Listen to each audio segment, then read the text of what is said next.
আমার ঘটনাটি জাহাঙ্গীরনগর বিশ্ববিদ্যালয় ক্যাম্পাস সংলগ্ন গ্রামকে নিয়ে। গ্রামের নাম গেরুয়া। কিছুদিন আগের কথা, একদিন সন্ধ্যায় ইলেকট্রিসিটি চলে যাওয়াতে ১১:৩০ এর দিকে হাঁটতে বের হলাম। গেরুয়ার শেষ প্রান্তে একটি ব্রিজ আছে। গরমের দিনে সেখানে অনেক সুন্দর বাতাস থাকে। এত সুন্দর লাগে রাতে সেই জায়গাটা যে সারারাত কাটিয়ে দেয়া যায় সেখানে।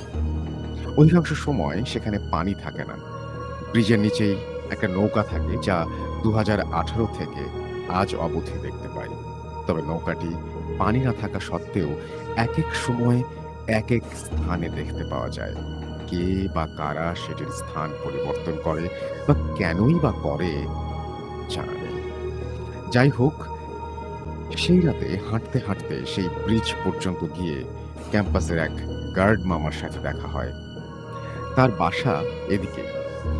দিনটি বৃহস্পতিবার হওয়ায় শুক্রবার ভূত.com এর কথা মাথায় আসতেই মামা বলল, "আচ্ছা মামা, এই রাতে এদিকে কেন আসছেন?" প্রশ্নটা শুনে মাথায় ভূতের কথা আসলো। জিজ্ঞেস করলাম, "কেন মামা? ভূতের প্রকোপ আছে নাকি এদিকে?" মামা বললেন, "ওই যে, ওই যে টিনের ঘড়াটা দেখছেন না? ওইখানে একটা বুড়ি থাকে। ওনারে কখনো সন্ধ্যার পর বাইরে আসতে দেখেছেন?" আমি বললাম, "না তো, কেন?"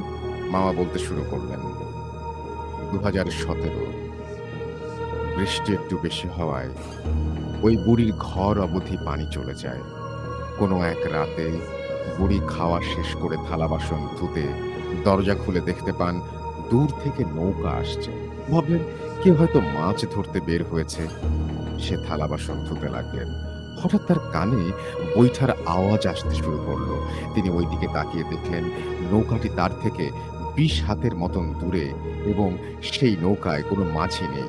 এটা দেখে তিনি কোনো মতে গিয়ে দরজা লাগিয়ে দেন। পরের দিন রাতে তিনি জানালা দিয়েও দেখতে পান নৌকাটি।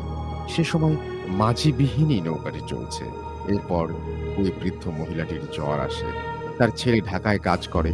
সে খবর পেয়ে পরের দিন রাতে ফিরছেন তার মাকে দেখতে। তিনি আগে তার বন্ধুর বাসায় যান। বন্ধুকে তার মায়ের ওষুধ কেনার টাকা পরিশোধ করতে। এরপর কথাবার্তা বলে ফিরতে, ফিরতে দেরি হয়ে যায়। সেই ব্রিজের সামনে আরেকটা ব্রিজ আছে, সেটা জরাজীর্ণ। তিনি দূর থেকে দেখতে পান ব্রিজটায় সাদা কাপড় পরে আছে। কাছে যেতে, যেতে অবয়বটা স্পষ্ট হয়ে ওঠে। একদম কাছে এসে দেখতে পান ৪ টা কাফনে মোড়ানো লাশ ক্রমান্বয়ে শোয়ানো রয়েছে। এটা দেখে সে প্রাণপণে ছুটে দৌড়ে তার বাড়িতে এসে বেহুঁশ হয়ে যায়। পরদিন তার হুঁশ ফিরলে তার মা অর্থাৎ সেই বুড়ি তাকে তার সঙ্গে ঘটে যাওয়া সেই ঘটনাটি বলেন। এটা শুনে ছেলেও তার নিজের সঙ্গে ঘটে যাওয়া ঘটনা তার মাকে বলেন। এরপর ছেলে তার মাকে নিয়ে ঢাকায় আসতে চাইলেও বৃদ্ধ মহিলাটি তার একমাত্র সম্বল সেই বাড়ি ছেড়ে যেতে রাজি হননি।